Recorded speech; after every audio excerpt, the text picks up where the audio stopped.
And everyone, welcome back to more for Top 5 on the Black Shadow. It's the series where we take a specific subject for Dune Imperium and let's give my tips and tricks how to improve your game. Today's subject is going to be Lady Jessica, one of the leaders for Uprising. This is going to be a bit of a complicated video because Lady Jessica is by far the most diverse leader in the entire game. The main fact that she has two different sides to playing her, which is going to make this interesting. I'm going to do my best to be concise in this video in regards to details, but I'm probably not going to be able to include everything I want to do here, because there's just so much to talk about.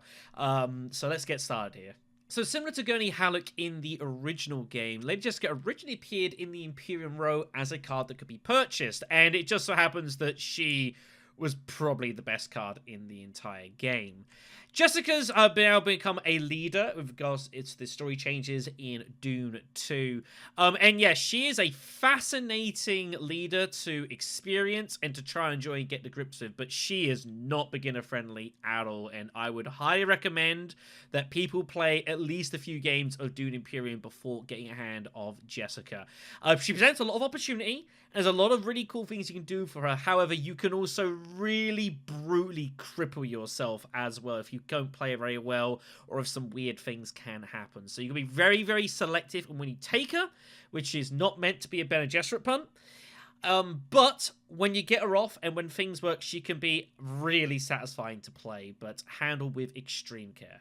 So normally in this series, when I talk about tips 2 and 3, we go through the passive for the leader in question, and then we talk about the ring ability. Be able to do in this one because, as mentioned, Jessica is a double-sided leader, and the idea of Jessica is basically some point during the game you're going to go ahead do an action to flip her through to her Reverend side, which has different abilities, and kind of the focus of your game starts to change. So we're going to spend the first tip looking at her original side in more detail here. The reason for that is because both sides, their passive and ring, are very intrinsically linked. One ends up enabling the other. So let's talk about Jessica here. So what you're generally do as Jessica is your gameplay goes through is as you go through the game and you use Jessica's ring here, Spice Agony, you pay a spice, you get hold of an intrigue, which is pretty good, but also you take one of your troops from your supply pool and you end up sending it to the Bene Gesserit track itself. This troop is currently occupied, kind of similar to what like the Ix Negotiators used to be in the Rise of Ix expansion, as an example here. And that is considered a memory. And then what happens is some point later in the game is that whenever you decide to send an agent to either of the Bene Gesserit spaces, Jessica's card will be flipped to her Reverend side, and any memories that you've got collected up here will then be returned to your supply, and you get a card draw for each of them. So that means, in theory, Jessica could, say, use Spice Agony, say, twice, get hold of a couple of troops up here, and then, say, go to Espionage, for example, and turn one Spice into one Spy and 3 cards drawn, which is, you know, pretty good. So it means you're going to play Jessica in kind of one or two different ways in the early game. First off is using Spice Agony. And what you're going to be looking to do is specifically probably target like a big card that's in the row for maybe like a round 2 or round 3 sort of purchase. By putting a ring 222 over here, building up, going to Espionage, and having a big card draw. Or even just buying a Spice was Flow, which isn't bad going by kind of managing your deck a little bit. It also means that obviously there's a load of cards that you can look to target in the Imperium row. Here's just a few obvious examples. Your 8 Costas, Steel Guards, your victory point generators, that sort of thing. And that is definitely a very feasible plan. The downside to this, however, is of course you need to get hold of some spice, and you realistically need to make sure you've got access to Espionage, which means that you're probably going to Imperial Basin a lot because your water's pretty important to you. Hagar Basin is a pretty committing move. And the other issue you've got is that you're probably going to need to get your spy here, because by round 3, round 4, this spy spot is almost always taken.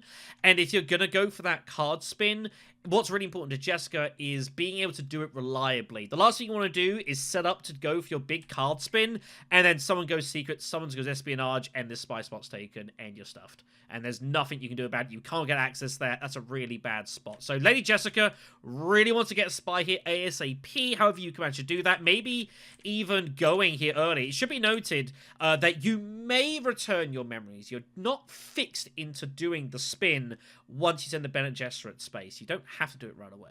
This leads to the other thing that you can always consider doing as Lady Jessica, and you could just not worry about memories and Spice Agony at all, and you could just opt to go immediately to a Bene Gesserit space like Secrets, or even go like mining espionage and immediately flip Jessica to her alternate side. This is something that has been experimented with and is definitely a legitimate strategy that you can consider.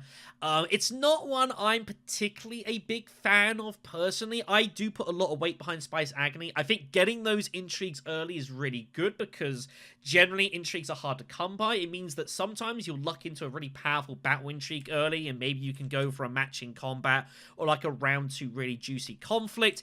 It also means that sometimes you'll get objectives kind of given to you in the way of intrigue, stuff like Chome shares for getting multiple contracts, secure spice trade, Shadow Alliance, that sort of thing, and you can kind of build your game around those. Obviously on the other side you might not get too much, but the intrigue deck is pretty solid, and the odds of you drawing an intrigue round 1 or round 2 that you can't use is pretty much 0. It's going to be something useful for you.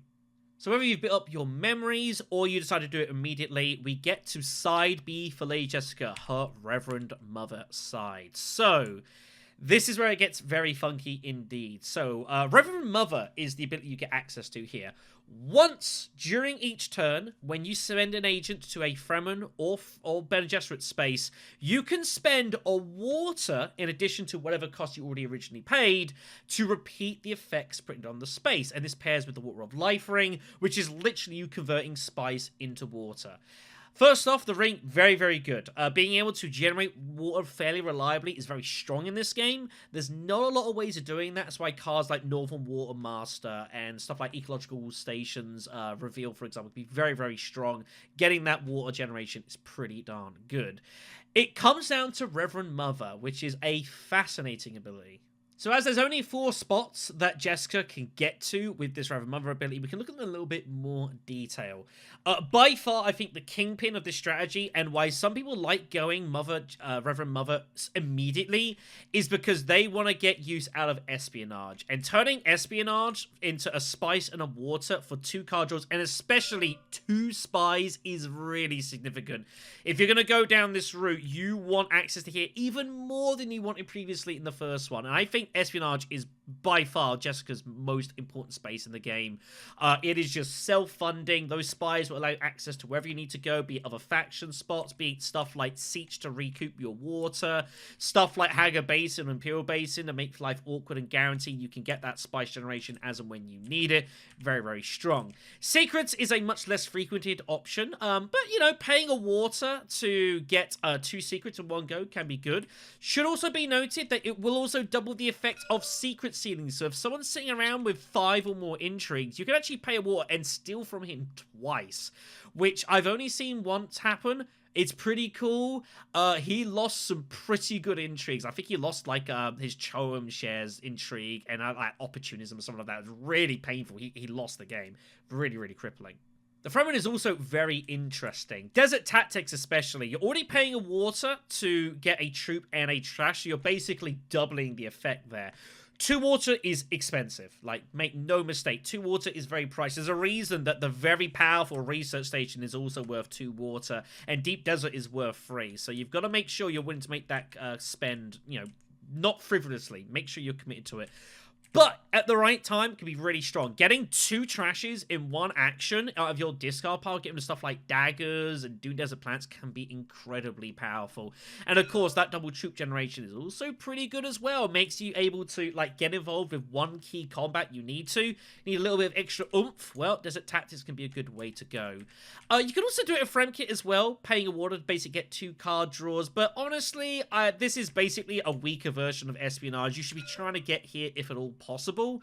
But if it's an option you want to take early on, go for it. Maybe there's just that key card you've just got a guaranteed drawing. Frem kit is also an option for you. And I guess if you are going Fremen a lot, you are eventually going to get hold of your water back here. But I tend to find Jessica's not really getting the Fremen Alliance, because this tends to go to the combat heavy people who are getting their access and going siege and doubling combat rewards and stuff like that. So don't rely on it. So tip number 4 is going to be seat position. And Truthfully, this is a difficult one for me. I don't have, honestly, a ton of experience playing as Jessica, and so I'm not really going to consider myself an expert on the subject. I would imagine that kind of middle sort of seats, like seat 2 and seat 3 are probably pretty good for... I actually reckon seat 3 is probably pretty solid for Jessica, because it's allowing you round 7. You've always got the option of getting to Highliner if you can build up your resources decently enough. It also means that first and second tend to get stuck in at the Fremen and fighting each other, so you can kind of make your choice maybe to go deliver supplies, build up your spice for Agony, or for Water of Life later on, stuff like that, and you kind of avoid a lot of the carnage. Jessica, I think, at the start of the game has to be very particular if you're going to get involved in a combat or not. You know, don't feel that you have to. You've got to pick your battles really wisely, and we'll talk about this more in a moment, because you, as I said, you can really go off the rails with Jessica and just completely cripple your own game, and if you do, it can be really, really tough to come back from that. So you've got to make sure you're keeping everything going and moving nice and smoothly. Don't make any really rash actions of her. Think about what you're doing.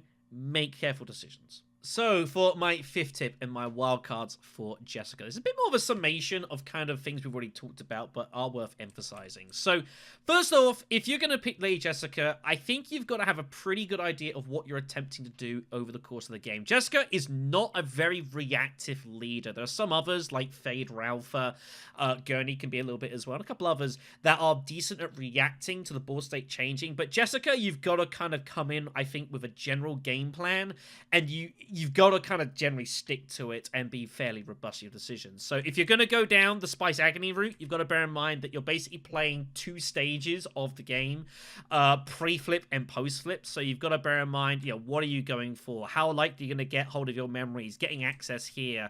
Is a card you're going for here just going to be taken by someone else? Stuff like that. So you've got to be very careful. Of course, if you're also just going to go ahead and just do Reverend Mother and Flipper immediately, looking to double these spots here, then play with that in mind as well. You can't go into a Jessica game kind of saying, oh, I'll just play it as I see it. I don't think it really suits her too well. You've got to have a very solid, fundamental plan in mind. Sometimes you can go a bit awry, you can tweak it a bit, but you can't decide that you're gonna go playing Spice Must Flow sort of style game, or trying to go for that and like, oh, suddenly, oh, I'm just gonna keep going to Highlander sort of thing. That's probably not gonna go too well for you. But I think the biggest thing I can say for Jessica is economy. Economy. It is absolutely crucial to Jessica, especially once you make the flip, that you are set up for the game. If you run your resources into the ground, it is so difficult to recover, because everything that she does, while it's super cool, requires resources to do it. Spice Agony is costing you the spice, as is, of course, Water of Life. And Reverend Mother is not just taking water, it's also any cost of the space you're also sending it to. So if you decide that you're going to go ahead and just like go super aggressive and go desert tactics and espionage, or maybe spend all your spice like a Sardaukar trip, and you leave yourself with like no spice and no water, well, let's see. You're not accessing here. You're not accessing here. You're not accessing here. You might not have access there. So your options is Imperial Basin, or get some Solari off like Spice Refinery to go gather support to get your water to get you there, sort of thing. It's a miserable place to be. So you've got to be really, really, really careful with Jessica. If you run out of resources for you to play with, and you take those options away from you, what are you even doing at that point? It's a pretty miserable experience, so you've got to be careful of that. Now, you can take some of the pressure off yourself with the Imperium row. There are a variety of cards that can give you resources that will help make your life a little bit easier. Junction Headquarters, a card that we mentioned earlier, actually is really nice because it reveals that water. And if you can somehow manage to get hold of the Spacing Alliance, it might not be too reliable. You can obviously get points from that. But even just revealing it for those resources is going to help you a lot here. Fremen deck is also really good for Jessica. There's a lot of decent Fremen cards that either by themselves or via bonds give you water and spice. Make a keeper, obviously, you can send to spaces, and factions will be hitting anyways to generate those resources. Southern Elders is also another good option here. So if you can get a decent Fremen bond going with your decks, that can be a great enabler for you. A couple of options as well. Smuggler's Haven is a fantastic card, I think, for Jessica. Because obviously being able to pay 4 spice for the point is pretty good. But also what it can do is if you can use that along with some espionage trickery to send a spy to a makerspace, that means every time you reveal this, you're generating 2 spice. That is huge. That is really, really significant.